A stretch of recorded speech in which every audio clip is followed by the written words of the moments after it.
Nakakamiss yung dating Grow Garden, no?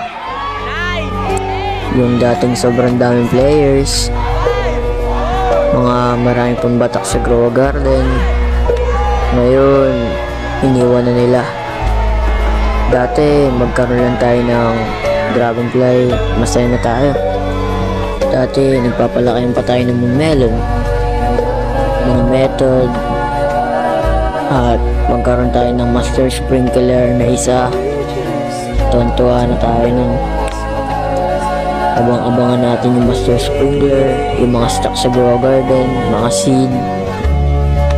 Ngayon, laos na yung Grow Garden. Marami pa rin naman players na nagpapatuloy na naglalaro nito. Nakakamiss na yung mga alaala natin dito. Dati masaya tayo tuwing updates. Sama-sama tayo naglalaro. Masaya. Dahil sama-sama tayo ng